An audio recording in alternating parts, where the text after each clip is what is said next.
Oke, lanjut ya. Nah, sebelum kita pindah ke jenis soal yang lain, aku mau bahas dulu gitu ya, reading strategi atau strategi baca yang mungkin bisa teman-teman terapkan gitu ketika menghadapi soal reading. Yang pertama tuh skimming ya, teman-teman. Nah, skimming ini teknik membaca cepat untuk memahami, untuk mendapatkan gambaran umum dari keseluruhan teks gitu. Nah, biasanya si skimming ini dipakai buat jawab soal yang soal-soalnya tuh memerlukan pemahaman kita terhadap keseluruhan isi teks gitu. Kayak soal main idea gitu ya, soal cari apa tuh gagasan utama gitu ya, cari tujuan teks, cari nada teks dan organisasi apa cara susunan teksnya gitu. Nah, biasanya dia pakai skimming gitu. Nah, skimming itu gimana caranya? Yang pertama tuh skimming itu dilakukan dengan membaca teks secara cepat dan terstruktur. Jadi bacanya itu teman-teman tetap dari awal, dari atas. Nah, tapi yang dibaca tuh yang utamanya adalah paragraf pertama. Paragraf pertama yang teman-teman perlu baca. Kalau misalkan dia paragrafnya banyak. Kalau paragrafnya cuma paragraf 1 ya berarti baca itu aja ya gitu. Nah, kalau misalkan paragraf pertama nggak cukup gitu ya, silakan baca 1-2 kalimat pertama dari setiap paragraf. Nah, kalau misalkan udah kayak gitu, insya Allah gitu di akhir teman-teman bakal mendapatkan gambaran secara umum gitu ya si teks ini bahas apa. Itu skimming ya tadi aku bilang akan berguna buat jawab soal kayak mana idea, purpose, tone, dan organization. Nah, kalau si scanning yang tadi kita pakai tuh buat apa tuh namanya? Si scanning gitu ya, yang tadi kita pakai buat jawab yes, no, not given, itu tuh teknik membaca cepat yang tujuannya itu mencari atau menemukan informasi yang spesifik gitu. Nah, jadi ini gunanya buat jawab soal yang tadi yes, no question, directly, indirectly stated question gitu ya, pronoun vocabulary, transition, kayak gini itu jawabnya pakai si metode scanning bacanya. Caranya gimana? Udah aku jelasin ya tadi.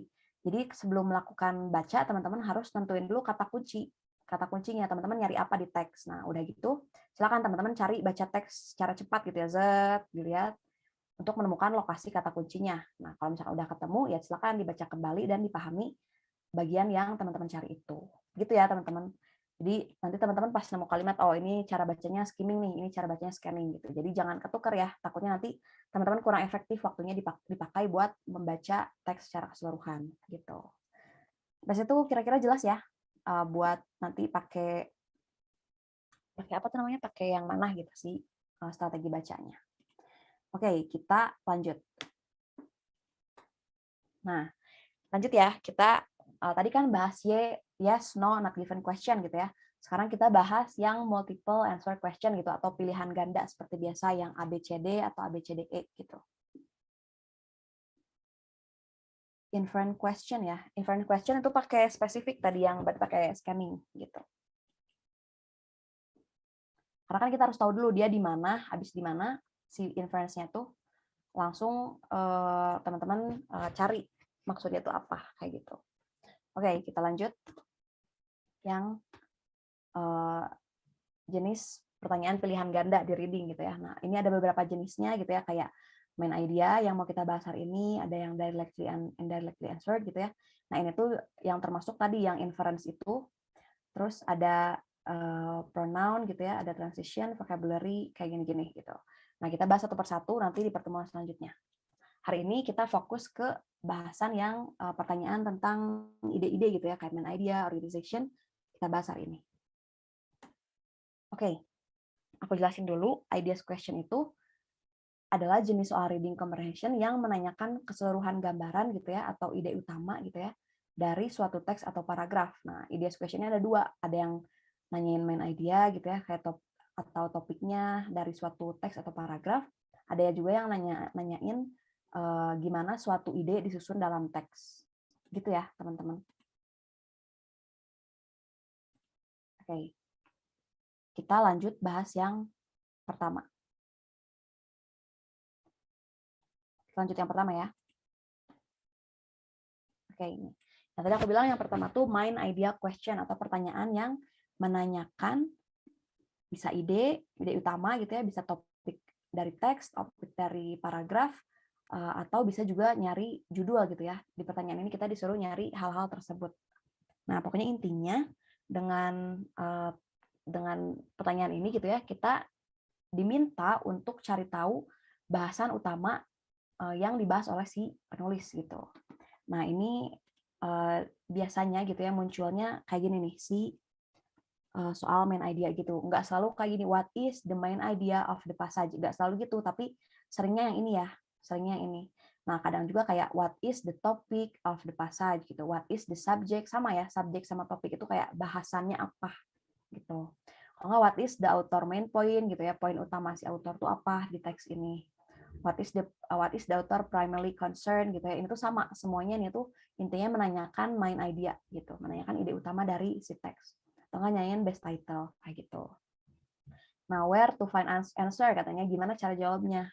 Cara jawabnya adalah dengan melihat gitu ya first sentence of each paragraph gitu.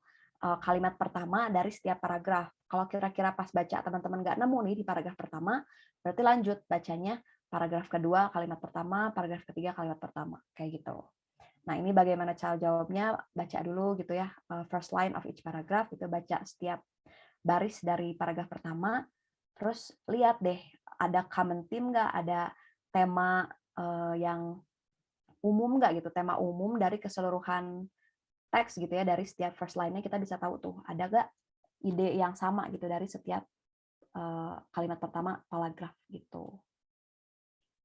Kalimat utama bisa di akhir paragraf nggak, Kak? Nah, kalau misalkan buat soal gini ya, soal TOEFL gitu, biasanya si teksnya tuh udah didesain mengikuti apa ya, struktur yang tradisional gitu. Biasanya kalau misalkan paragraf tuh di awal kalimat, biasanya kayak gitu di awal kalimat. Tapi nggak menutup kemungkinan juga ya, ada yang nggak di awal. Tapi selama aku mengerjakan gitu ya, biasanya si main idea-nya tuh selalu ada di awal paragraf gitu. Oke, gitu ya. Kalau misalkan kira-kira teman belum yakin, teman-teman bisa pass your eyes quickly gitu ya. Misalkan nggak yakin nih dari kalimat pertama aja ya, bisa pindah tuh kalimat kedua masih ngebahas itu atau enggak, kayak gitu. Gitu ya, teman-teman. Terus yang terakhir, eliminate any different answer gitu. Kalau misalkan di ABCD ada yang ini mah jauh banget nih, nggak mungkin bahas ini, berarti langsung dieliminasi aja, biar lebih gampang teman-teman milih jawaban yang benar. Gitu. Gitu ya, buat si main idea question ini. Kita lanjut. Nah, ini ada latihannya. Mau di-pause apa enggak ya? Pause aja kali ya. Biar dikasih waktu dulu. Oke, di-pause ya teman-teman. Seperti biasa 1 menit. Silakan diisi di-pause. Sampai D ya. Jangan ada yang jawab E.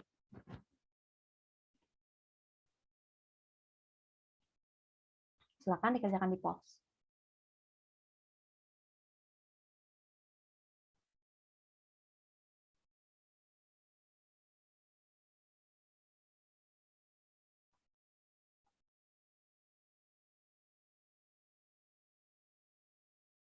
Tadi aku bilang ya, diingat strateginya, lihat dulu awal paragraf. Udah makan Kak Al, terima kasih. Ya, setiap hari Kak Al nanyain makan ya. Yang kedua mah nggak dijawab deh. Oke, minum.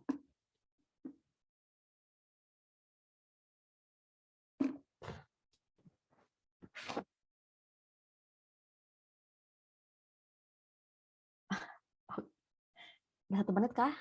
Nah, bentar lagi. Ayo, yang belum jawab ditunggu nih. Masih setengahnya lebih dikit. Oke, udah 1 menit ya. Kita bahas soal berikut. Oke, kita lihat ya. Seperti biasa, ini kan soalnya kayak gini. What is the topic of the passage? Nah, aku selalu ingetin ya teman-teman, kalau soal reading, teman-teman pastikan selalu baca soalnya duluan. Jangan pernah baca teksnya dulu, karena ngabisin waktu gitu ya. Selalu baca soalnya duluan. Gitu. What is the topic of this passage gitu kan? Apa topik dari teks ini gitu ya, potongan teks ini gitu. Nah, kita lihat paragraf pertamanya. Ini kan 1 paragraf ya. Berarti kita lihat kalimat pertamanya. In the philosophy of John Dewey, a sharp distinction is made between intelligence and reasoning gitu katanya. Dalam filosofi John Dewey gitu ya, a sharp distinction, perbedaan yang jelas is made dibuat antara intelligence gitu ya, intelijensi dan reasoning gitu. Dan reasoning itu apa ya?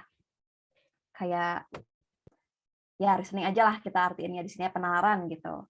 Nah, berarti apa nih kata kuncinya tadi udah ada nih, intelligence dan reasoning. Kalau misalkan teman-teman belum yakin bahwa teks ini ngebahas intelligence and reasoning, bisa tuh intip kalimat setelahnya. Oh, dia ternyata bahas intelligence lagi, berarti kemungkinan benar nih. Terus ada juga nih dia bahas reasoning. Oh, berarti mungkin benar nih dia bahas si intelligence and reasoning.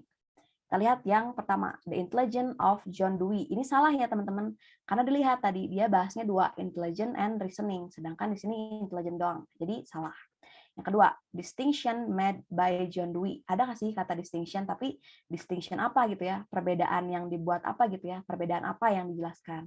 Ini kurang spesifik gitu. Jadi yang B juga salah. Yang C, Dewey's ideas on the ability to reason. Nah, ini reason doang. Sedangkan tadi kan ada intelligence-nya. Jadi yang C salah. Jadi jawaban yang paling tepat untuk soal ini adalah yang D, teman-teman. Karena ada ini kan tadi intelligence and reasoning gitu, membedakan how intelligence differs from reasoning in Dewey's words gitu. Bagaimana intelligence berbeda dari reasoning dalam karya Dewey gitu. Gitu ya. Jadi jawaban yang tepat adalah yang D. Nah, gitu. Gimana? Gampang kan? Kalau si main idea ini gampang. Easy. Top. Oke. Kita lanjut ya, teman-teman. Itu tadi contoh soal main idea. Kita lanjut. Nah, ini tadi kan aku bilang ada dua ya, sejenis pertanyaan yang idea ini. Ada yang main idea, ada yang organization of ideas question gitu ya. Nah, organization ini maksudnya kayak gimana? Nah, jenis soal ini menanyakan bagaimana gitu ya, sebuah ide atau topik dibahas dalam teks gitu. Biasanya soal ini menanyakan bagaimana susunan atau cara suatu bahasan dibawakan dalam teks. Misalkan ada teks nih tentang naik gunung misalnya. Nah, misalkan di teks itu dijelasin definisi naik gunung, terus contoh-contoh gunung yang bisa didaki. Nah, kayak gitu teman-teman harus bisa mengidentifikasi gitu apa yang dibahas dalam teks itu. Jadi teman-teman tahu, oh ini tuh teks ini tuh disusunnya seperti ini, cara penyampaiannya seperti ini, kayak gitu ya. Nah, contoh soalnya gitu ya, biasanya munculnya kayak gimana? Kayak gini. How is the information in the passage organized? Gitu. Ada kata organized gitu ya. Bagaimana informasi dalam teks disusun gitu. How is the information in the second paragraph related to information in the first paragraph? Nah, ini tuh nanyain hubungan antara paragraf 1 sama paragraf 2. Misalnya paragraf 1 ngebahas definisi, paragraf 2 ngebahas contoh. Nah, teman-teman harus bisa menemukan hubungan itu. Itu ya, kurang lebih si organization ini gitu. Nah, di mana untuk menemukan jawabannya katanya. The answer to this type of question can generally be determined by looking at the first sentence of the appropriate paragraph gitu. Jadi sama, biasanya dilihat dari first sentence-nya gitu ya, kalimat pertamanya dari paragraf yang dimaksud gitu. Bagaimana cara jawabnya? Yang pertama, read the first line of each paragraph. Sama ya, kayak idea baca line pertama gitu ya dari setiap paragraf. Yang kedua, look for words that show relationship among the paragraph. Lihat kata ya yang menunjukkan hubungan antara paragraf. Misalkan kata pertama tuh definisi, kata kedua nunjukin contohnya gitu. Itu bisa dilihat tuh ada kata-kata kayak misalkan di awal define, yang di bawah katanya example gitu-gitu. Terus choose the answer that best express the relationship. Kayak gitu. Gitu ya teman-teman buat si organization of ideas. Jangan takut. Susunan paragraf itu kita tentukan topiknya ngomongin apa gitu Kak. Susunan paragraf tuh misalkan kita tentuin gitu si kalimat ini tuh dibawakannya apakah dengan cara memberikan definisi, apakah dengan cara membandingkan dua hal gitu loh. Organisasinya kayak gimana gitu, cara penyampaian si teks ini tuh bagaimana gitu loh.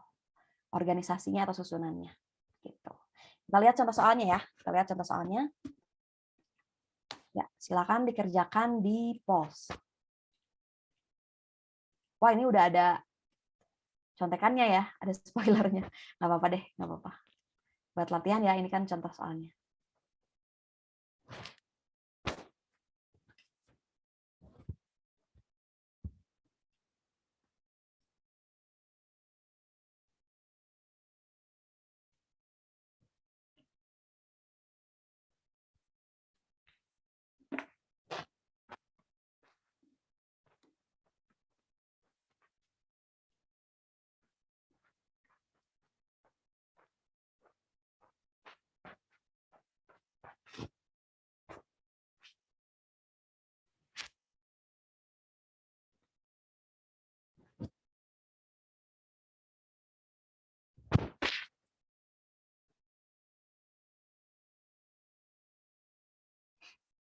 Aku kira Kak tuh cewek. Anti. Oke. Maaf ya teman-teman, aduh, salfok. Oke, 60 detik ya seperti biasa. Oh, mulai slide sebelumnya. Oke, aku end poll ya. Orang Jawa Barat, Kak Kevi. Silakan nih yang sebelumnya. Sudah? Oke, next. Nah, ini ya, teman-teman contoh soal yang organization of ideas gitu. Nah, kita lihat, aku bilang kan tadi, in this passage gitu ya, pada teks ini, titik-titik, nah ini nunjukin susunannya kayak gimana sih teks ini gitu. Nah, dibilang kan tadi lihat first line of every paragraph, ini kan paragraf 1, paragraf 2, paragraf 3. Dilihat nih, paragraf 1 dia ngomongin apa? If us who invented the game of baseball, most American would probably reply that it was their belief that Abner Doubleday did gitu kan. Pokoknya intinya si baseball ini orang-orang mereka tuh percaya ditemuinnya oleh si Doubleday ini. Nah, kita lihat itu isi paragraf ke-1. Paragraf kedua ngomongin apa nih? Doubleday was given credit for this invention gitu. Doubleday itu dihargai gitu atas penemuan ini gitu ya. Tadi penemuan ini tuh dianggap penemuan si Doubleday. Berarti kan masih sama ya, intinya tuh si baseball tuh ditemukan oleh Doubleday. Kita lihat paragraf ketiga dibahas apa. Most sport historians are in agreement that Doubleday really did not have much to do with the development of baseball. Gitu kan? Nah, jadi kan kalau di sini dijelasin bahwa si Doubleday itu menemukan. Yang dua juga Doubleday itu menemukan si baseball. Sedangkan di ketiga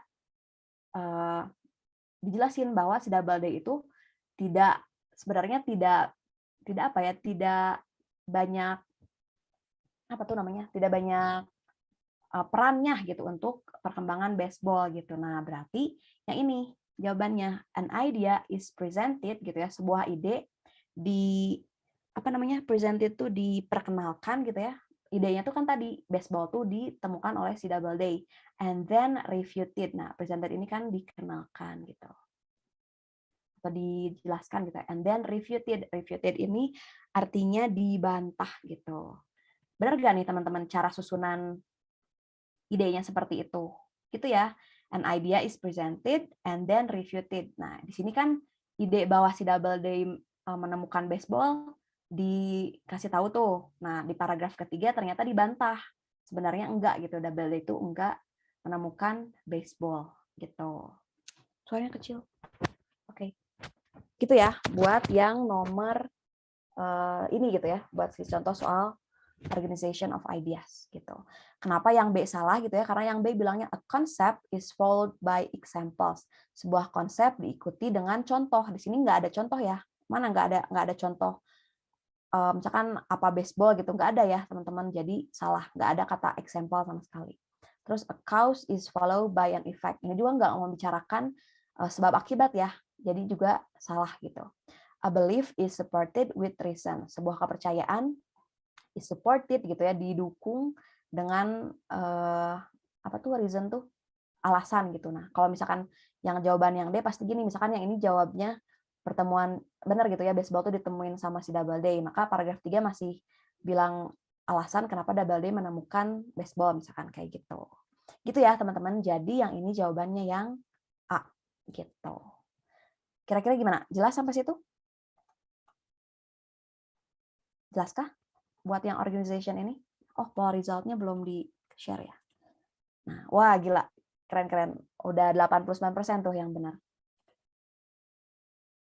Jelas, tapi bahasanya sulit, Miss. Iya ya, karena TOEFL sama IELTS tuh emang lumayan susah. Oh iya benar ya, ada clue-nya. Easy peasy, oke. Nanti gampang, ada latihan soal lagi setelah bahas yang selanjutnya. Oke, nah sekarang kita latihan soal. Siap teman-teman buat latihan soal yang sebenarnya tanpa clue-clue lagi? Gas ya? Gas. Oke, kita latihan soal ya. Khusus buat yang tadi ideas question ABCD. Siap guys? Soal gitu yang mana nih Kak Susanti? Wah, ada Kak Susanti, ada Jarjit. Mail ada Mail. Oke, lanjut. Silakan diisi di post ya, teman-teman.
detik ya teman-teman seperti biasa.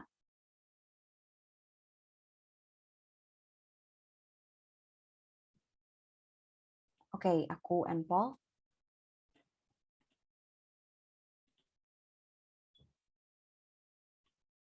Ya, kita lihat dulu soalnya ya, seperti biasa. Which of the following best describe the topic of the passage gitu. Nah, berarti dia cari topik ya, topik atau ya kayak sama aja sih main idea, ide utama gitu ya dari si kalimat ini gitu. Bahasan utamanya apa? Seperti biasa, kalau misalkan soalnya tentang main idea, kita baca dulu paragraf pertama. Nah, tapi karena ini ada cuma ada satu paragraf, kita baca si kalimat pertama. Ini kan berarti Fort Knox, Kentucky is the site of US Army Post gitu ya. Fort Knox di Kentucky itu adalah situs apa ya, pos angkatan darat US gitu. But it is even more renowned. Tapi ini lebih terkenal gitu ya. Renowned tuh lebih terkenal gitu. For the Fort Knox Bullion Depository gitu, untuk the Fort Knox Bullion Depository. Nah, ini tuh apa? The massive vault that contains the bulk of the US government gold deposit gitu ya. Artinya si the Fort Knox Bullion Depository itu adalah vault gitu ya, atau apa sih vault tuh? Apa ya? Tempat nyimpan tuh berangkas gitu ya. Berangkas besar that contains, yang vault ini artinya berangkas. Berangkas besar that contains gitu ya, yang isinya adalah tumpukan gold gitu ya, tumpukan emas US government, pemerintah Amerika Serikat gitu. Nah, berarti kalau yang ini udah jelas nih, si verb 1 ini bukan ngebahas Army Post gitu ya. Ups. Bukan ngebahas Fort Knox, tapi intinya dia ngebahas si ini tadi, Fort Knox Bullion Depository atau berangkas besar yang isinya tuh emas pemerintah Amerika. Gitu ya, teman-teman. Iya nggak tuh?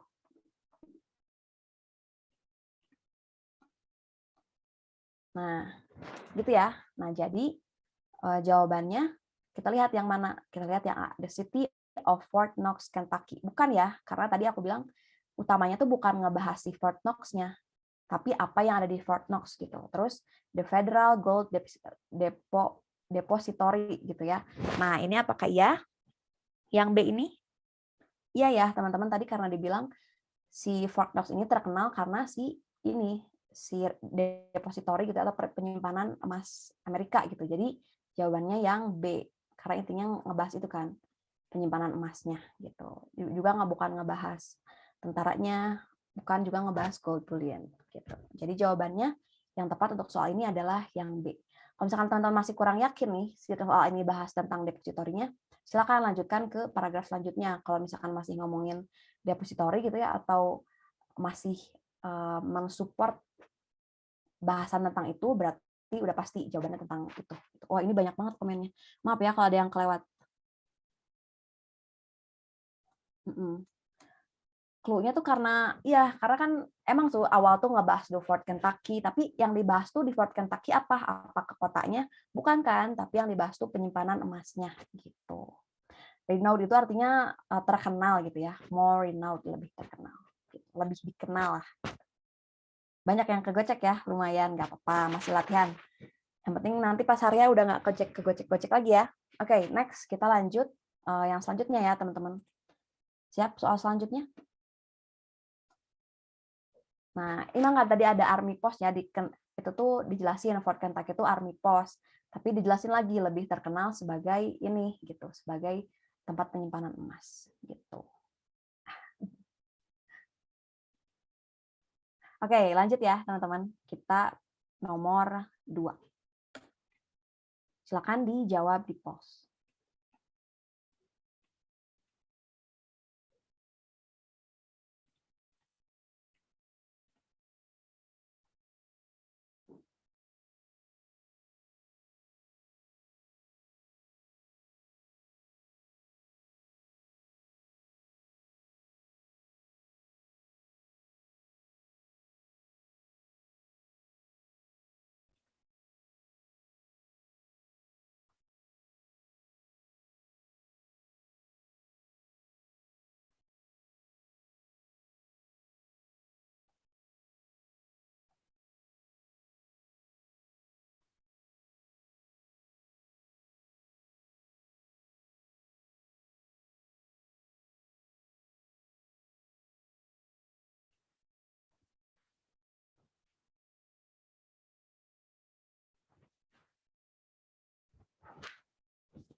Oke, aku endpoll, udah 60 detik.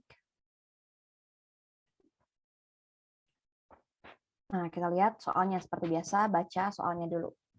Soalnya adalah, which of the following would be the best title, gitu ya.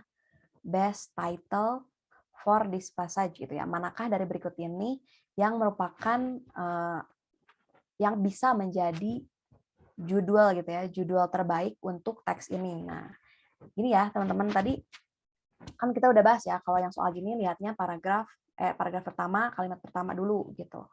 Nah, jelas ya tadi ini tuh udah kita bahas, dia ngebahas tentang gold ya. Gold deposit gitu ya, tempat penyimpanan emas yang ada di Fort Knox, Kentucky. Emasnya tuh emas apa? Emas US government ya. Nah, jadi jawabannya adalah, nah kita lihat yang A, the massive concrete vault gitu ya. Berangkas besar dari konkret itu apa tuh?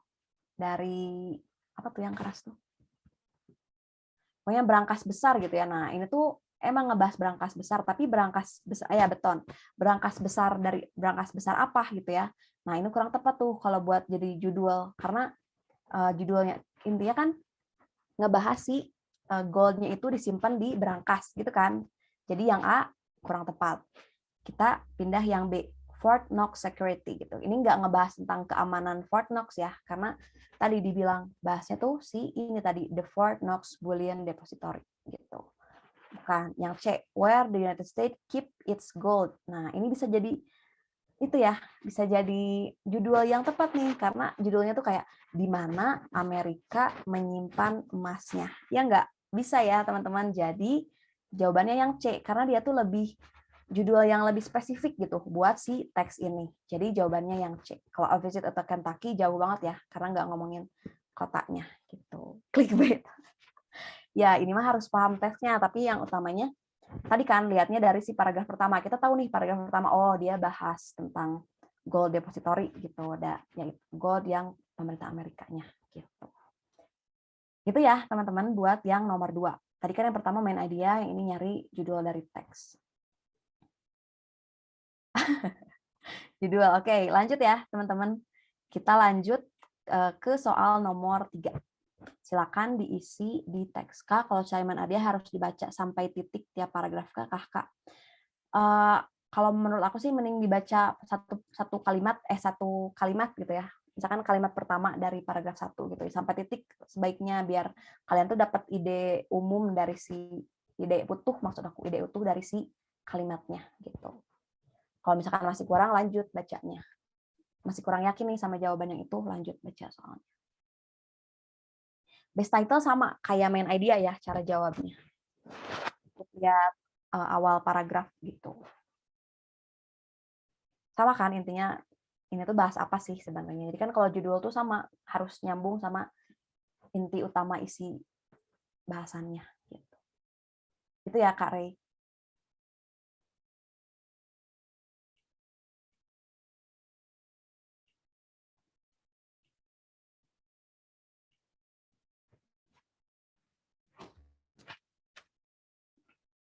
Nah, 60 detik ya teman-teman seperti biasa.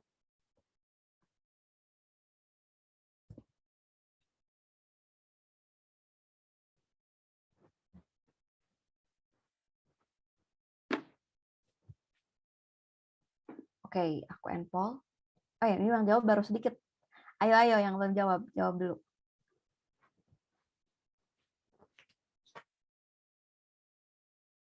Oke. Ayo, ini belum setengahnya. Aku pada nggak tidur ya. Oke, aku endpoll aja ya. Aku endpoll aja karena udah 1 menit.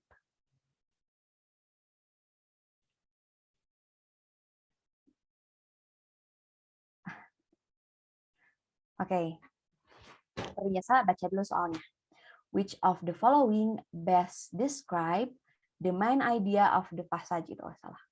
Manakah dari berikut ini gitu ya yang apa ya menjelaskan dengan tepat ide utama dari teks gitu.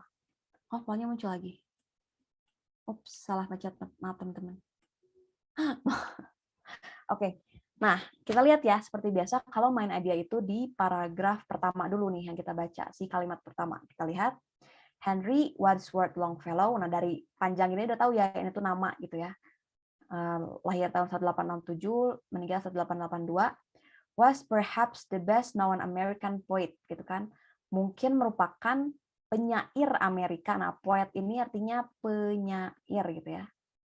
Penyair Amerika, penyair Amerika yang paling dikenal di abad ke-19 gitu. Nah, dari satu aja kita udah tahu nih, berarti ini ngomongin si Henry Wadsworth Longfellow.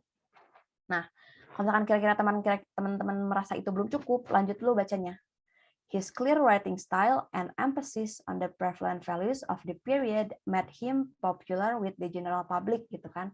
Pokoknya intinya si Longfellow ini terkenal di apa sih masyarakat umum gitu si puisi-puisinya tuh karena tadi emphasis di nilai-nilai bangsa, nilai-nilai masa itu gitu. Masih belum yakin juga, lanjut ke paragraf 2. Evangeline was set during the French and Indian War. Nah, karena dimiringin gini kemungkinan dia judul buku gitu ya atau judul-judul yang lain. Oh, dia udah bahas nih misalkan karena dia poet berarti mungkin ini judul puisinya. Paragraf 3 juga sama nih, dia bahas judul puisinya. Paragraf 4 juga sama gitu. Nah, kita lihat dulu nih dari A, B, C, D kira-kira mana yang sesuai. Kita lihat yang A. American history is often depicted in the poetry. Nah, ini kurang tepat ya, karena harus dibaca semua ya, Kak, kalau mana dia. Enggak harus ya, cuman kalau teman-teman kurang yakin, mendingan dilihat lagi gitu selanjutnya. Gitu. American history is often depicted in the poetry. Nah, ini ngomongin bahwa histori Amerika gitu ya, ngomongin sejarah Amerika. Nah, sedangkan teks ini kan nggak ngomongin sejarah Amerika ya, bener sih ngomongin puisi, tapi nggak ngomongin sejarah Amerika. Karena tadi kan yang intinya tuh ngomongin si Longfellow ini. Jadi A, salah. Lanjut yang B. Longfellow described American history even though people really did not enjoy it gitu. Nah, di sini nggak dijelasin ya bahwa people did not enjoy his poet gitu ya. Jadi yang B juga salah. Kita lihat yang C.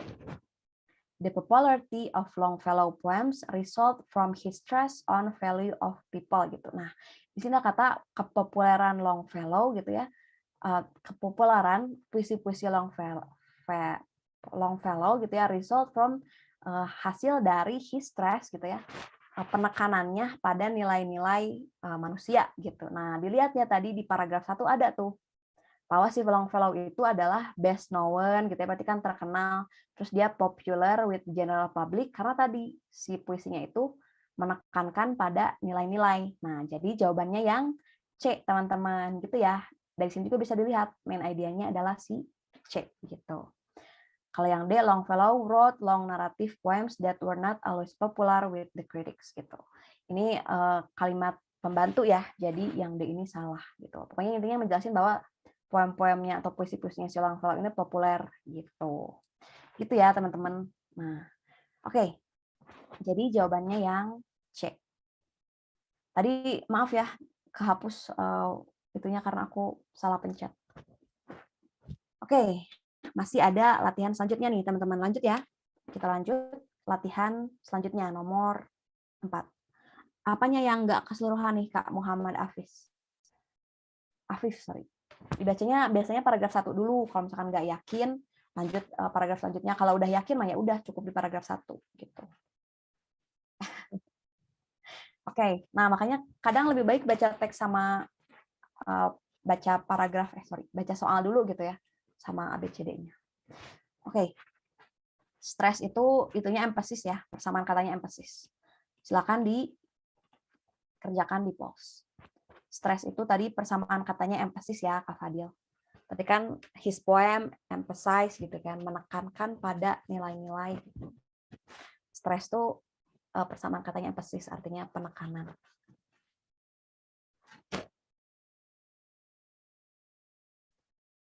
Kak Lisa, ya biasanya kalau soal-soal kayak gini tuh si teksnya tuh didesain main idenya ada di kalimat 1 paragraf 1 gitu. Tapi kalau kalian teman kurang yakin bisa dilanjut bacanya gitu.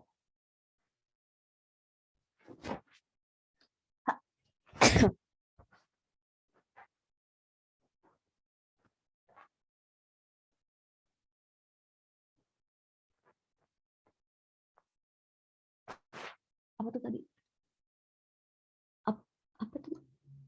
Appeal tuh kayak kata benda ya, artinya daya tarik gitu. Bisa sih jadi kata kerja juga. Tapi kalau di sini kayaknya kata benda sebagai daya tarik gitu. Kalau appeal kata benda kan berarti menarik. Kata benda, kata kerja. Oke, udah 1 menit ya teman-teman. Wah, ini cepet nih jawabnya. Paul.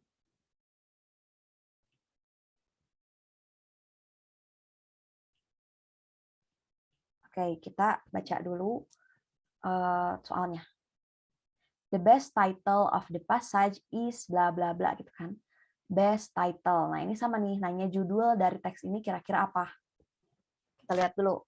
Tadi kan kita udah bahas nih. Jadi intinya si teks ini ngebahas tentang puisinya gitu ya.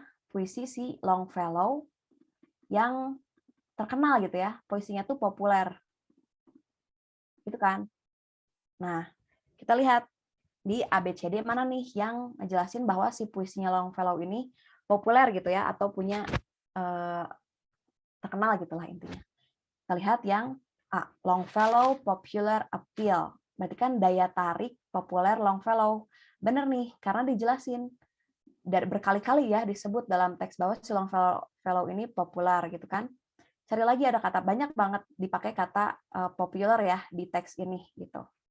Jadi jawabannya adalah yang A, teman-teman. Daya tarik populer Longfellow gitu. Kenapa yang B bukan? Karena tidak spesifik ngejelasin puisi-puisi tentang naratif histori gitu kan. Sejarah naratif bukan. Terus puisi, lirik, dramatik, naratif juga enggak ya, karena nggak dijelasin tuh jenis puisinya. Cuma dijelasin bahwa ini tuh puisi-puisi Longfellow yang terkenal. Jadi yang C juga salah. Yang D, Longfellow and the Critics. Ini bukan bahasan utama gitu ya dari teks ini. Jadi jadi judul yang paling mewakili gitu ya buat teks ini adalah yang ini, populernya daya tarik populer si Longfellow gitu. Kirain C karena lebih lengkap gitu. Enggak ya, karena tadi dijelasin bahwa di sini tuh nggak ngejelasin puisi Longfellow yang lirik, yang dramatik, yang naratif, enggak, tapi dijelasinnya tuh puisi-puisi Longfellow yang terkenal gitu. Gitu ya, teman-teman. Jadi jawabannya yang A. Kalau udah dapat main idenya lebih gampang nyari judulnya, betul. Karena kan sama ya tadi kalau nyari judul tuh kita harus tahu dulu bahasan utamanya apa. Gitu. Gitu ya, teman-teman. Oke, kita lanjut ke soal selanjutnya. Aku buka lagi pause-nya.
Oke, udah 60 detik ya, teman-teman. Aku and Paul.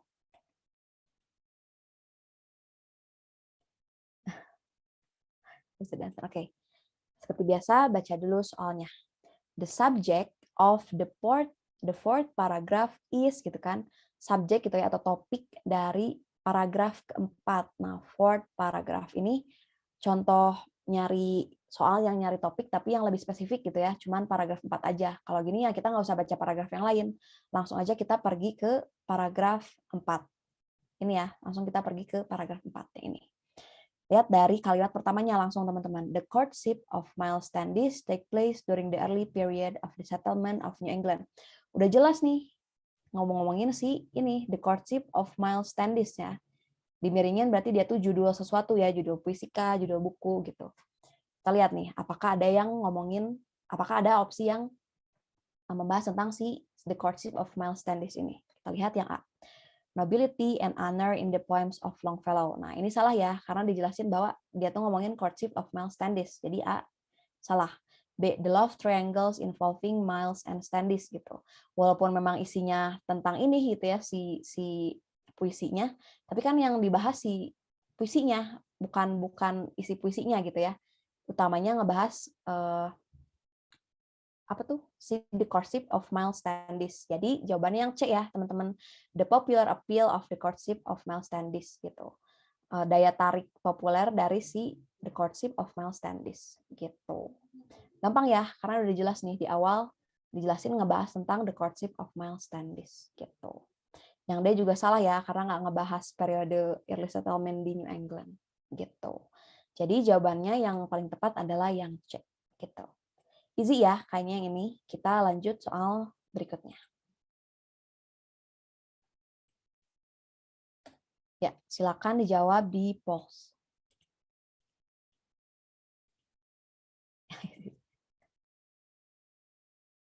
Loh, ada Nobita sekarang.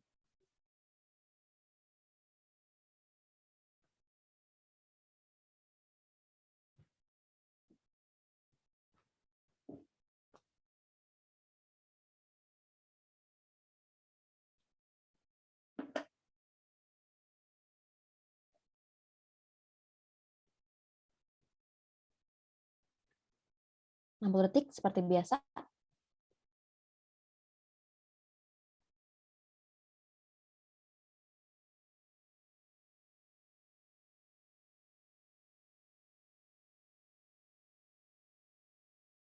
Tambahin waktunya.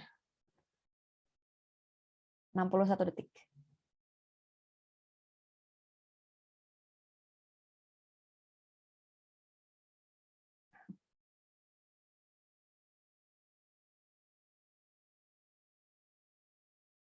Ya, S bisa diartikan sebagai gitu. Oke, udah 1 menit ya teman-teman. Aku end poll.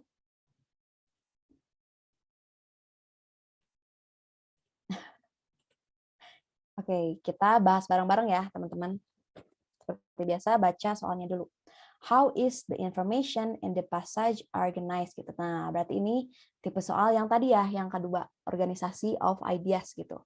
Gimana ide dalam teks disusun. Sama ya jawabnya, kita baca satu paragraf pertama dari setiap kalimat pertama dari setiap paragraf gitu. Kita mulai dari yang paragraf pertama, yang ini kan berarti. Conflict within an organization is not always viewed as undesirable gitu kan.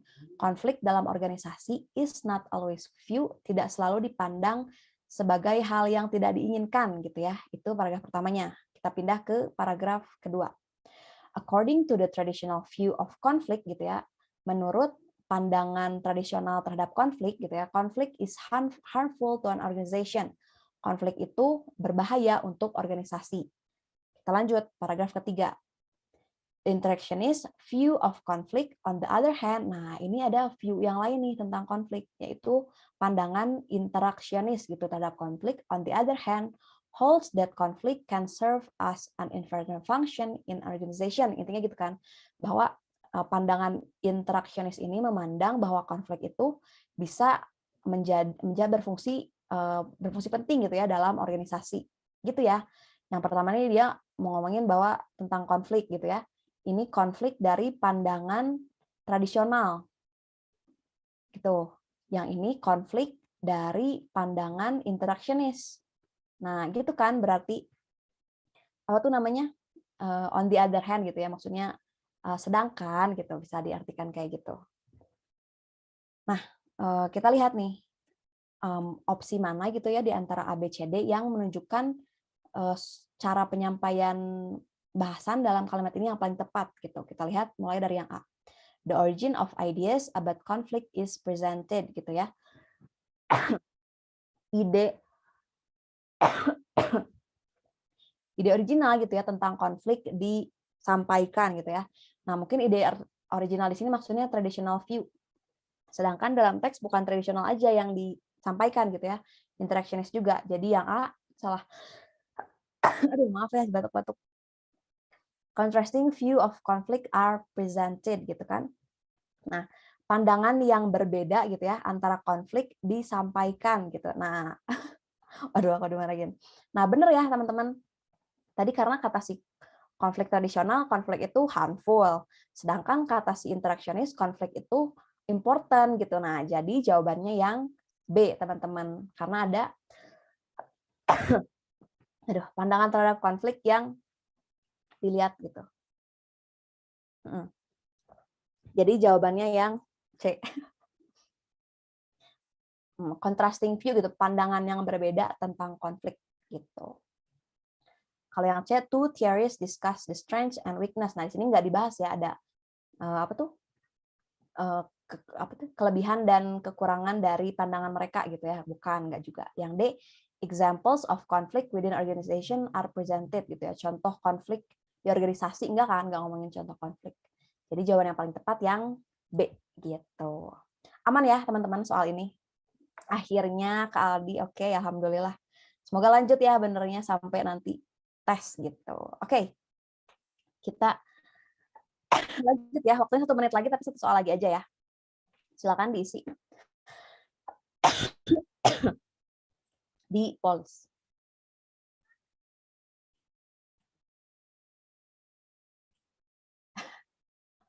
Kayak si mamah ya, jangan kebanyakan minum es sama main HP.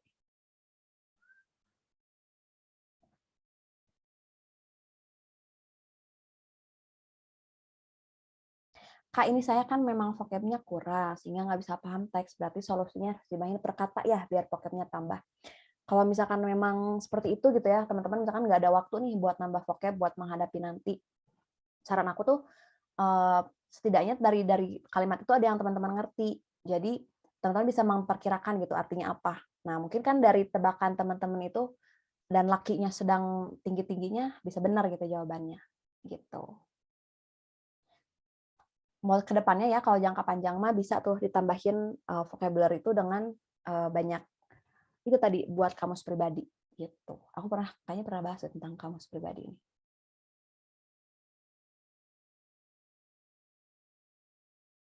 Kak Fani ngekos? Enggak, aku di rumah, Kak. Kapannya apa nih, Kak Kevi? Bikin kamus pribadi itu maksudnya apa? Ya, maksudnya tuh, oke, aku lanjut dulu bentar ya. Oh iya, karena udah jam malam. Oke, kita lanjut dulu ya yang ini karena udah 1 menit. Aku endpoll. Set. Nah, kita bahas ya yang ini.